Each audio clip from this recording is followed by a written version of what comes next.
alam niya yun ang tagapagmana. Ngunit hindi nangyari.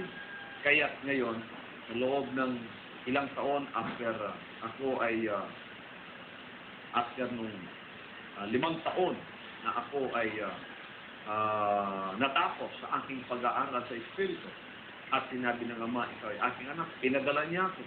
Tinapos niya ang kanyang gawain sa kaligtasan sa pamamagitan ng kanyang anak.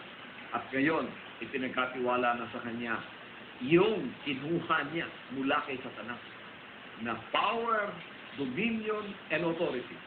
Ngayon, ang anak niyang pinagkatiwalaan na napalagunan niya at naging tunay na bona fide na anak na niya sa lahat ng bagay, naririto na. Kaya sa araw na yon, April 13, 2005, si Satanas dapat wala na siya sa trono. Gustuhin man niya o hindi.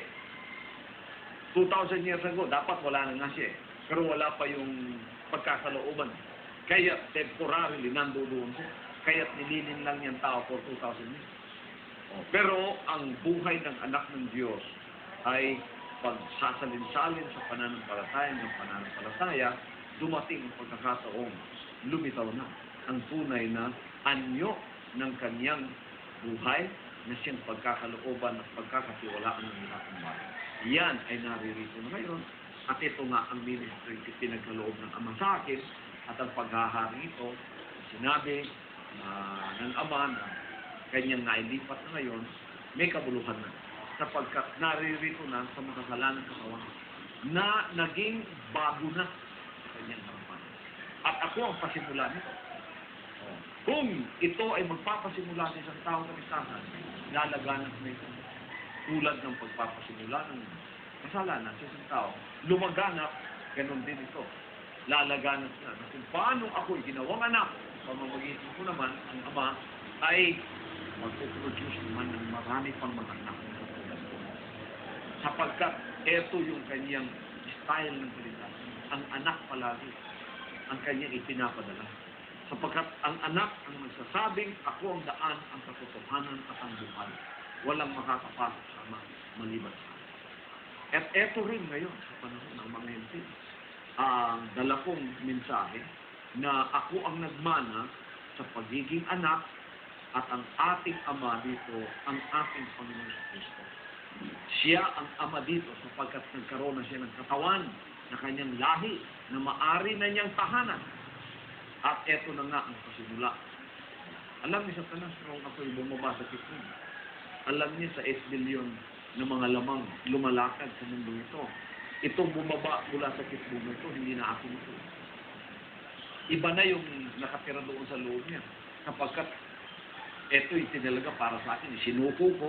Pagkatapos, may karapatan na ang Diyos ngayon na magpunla ng isang bagong binhi sa atin. So, nandoon na yung binhi na yun.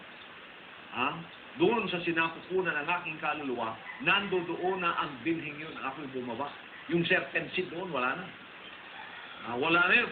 Pinutol na, binunot na yun. Kaya meron akong bagong binhi. Kaya alam ni Satanas, ito, pag hindi pinatay ang binhing ito ang magmamana nitong nasa sa ating mga kamay. Kaya, nang ako'y nasa kamayo, pinalago ako ng Ama doon at pinanganak ang buhay na yun at pinalago, hindi tinangkanan ni Satanas yun. Sa pagsubukan, sa mga kahirapan, sa pag-uusig, sa lahat ng bagay na maaari niyang gamitin para mapatay ang buhay na yun. Ngunit after 5 years, lumago ang buhay na yun sa aking buhay. Pagkatapos, sinabi ng Ama, you are my son. Hindi na ito mapapatay ni Satanas. Pinadala ako sa sanlibutan, yung demonic forces na aking namit doon sa kamayo, are the same demonic forces na aking namit ngayon sa mga sanlibutan. Pero wala na silang panama kasi doon pa talo na. Ngayon, nang natapos na ang salvation works ng Ama na unti-unti ang kanyang anak, although I am the son, but I have to learn obedience through the sufferings or through the things that I suffer. So, eto, dahan-dahan, isinagkaloob ng Ama, binubuo niya ang lahat ng mga pagtitiwala na kanyang ibibigay. Para bagang ang Ama, ang lahat ng ito nasa trust fund.